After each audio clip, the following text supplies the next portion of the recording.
All right, and you're going to talk directly into this camera. Okay.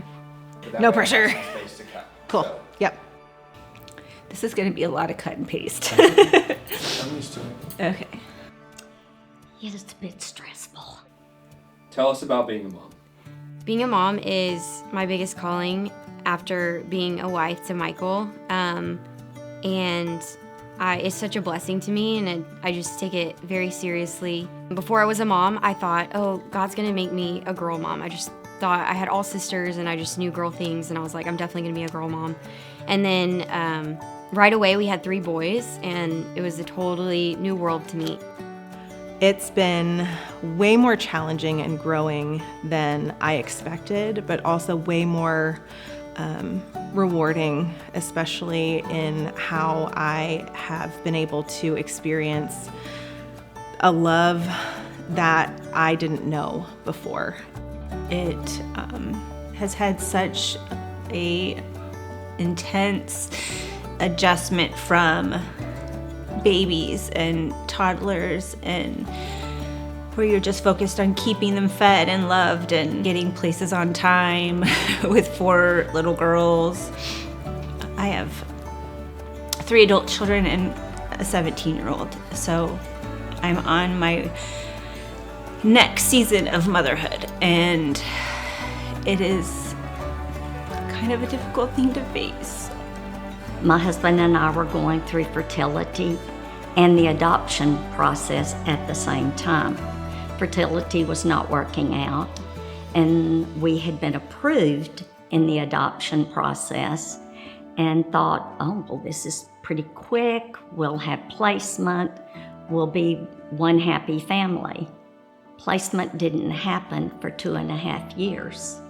I just remember thinking like, oh gosh, this is just something that is so different and unique, but also I looked around at the world and I saw, okay, I see the world and I see that it needs more godly men and more devoted husbands and more loving fathers. And I was like, I get to invest in my kids and help grow the next generation of these men. And that made me really excited and really just joyful and hopeful in that. It took us about 2 years to get pregnant the first time, and the pregnancy and delivery was extremely hard. And in those moments, I felt really alone.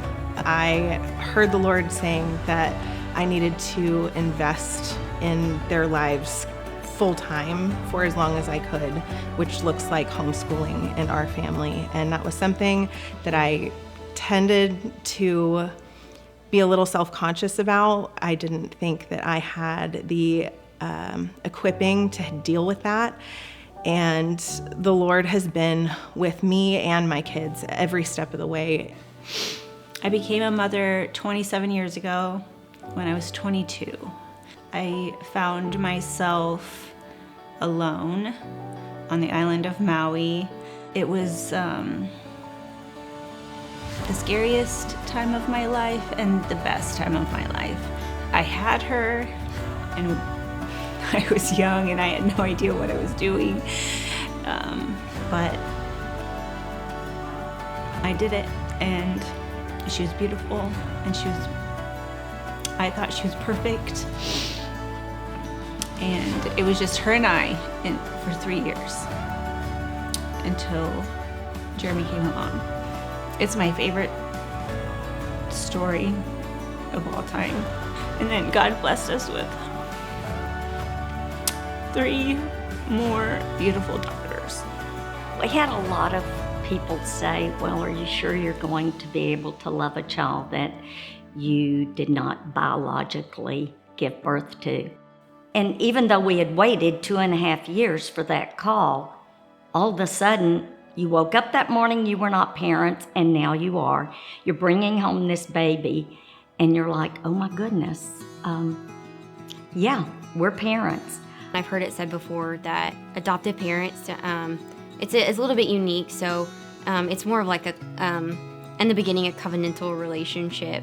We choose to adopt them and love them unconditionally, no matter what. And then, of course, biological. When you know that there's a baby and that God has given you a baby, like you just automatically are bonded with that. that baby and you feel that unconditional love right away. And I think that that is something unique that I've definitely experienced in motherhood. Just really learning to rely on the Lord and understanding that it's about being present and not exactly the details of what I should do in motherhood that matters to them. Here we are with 3 adult daughters and 1 17-year-old, and I'm on my way into the new season of mothering. It's not like you're on your way out of being a mom, because you're always going to be a mom. Your role changes.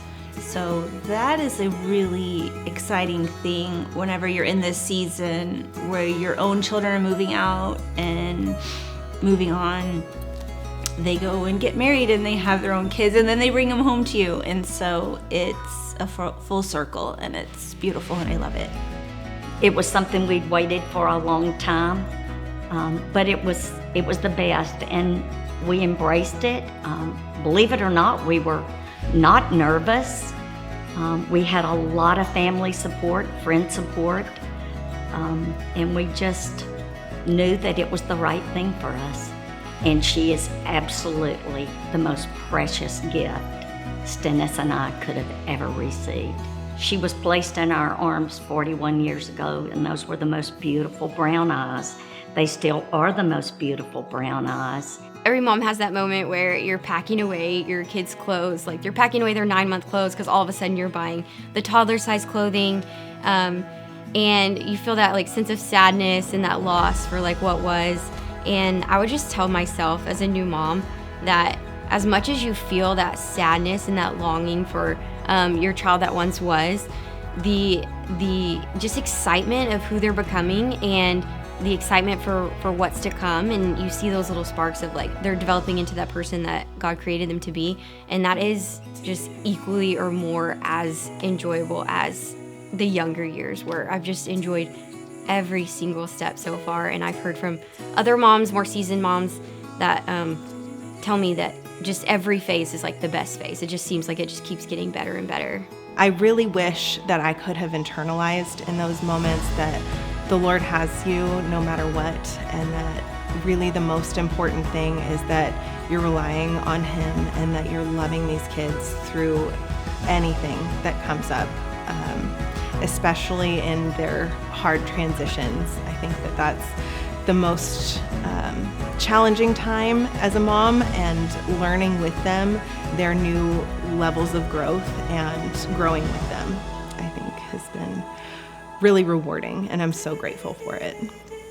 The Lord loves your kids more than you do, and He has a plan and a purpose for each one of them. And nothing you do is really going to change that. The nights are long. The years are very short. Live in the present and just watch that baby grow, because it's a fun ride.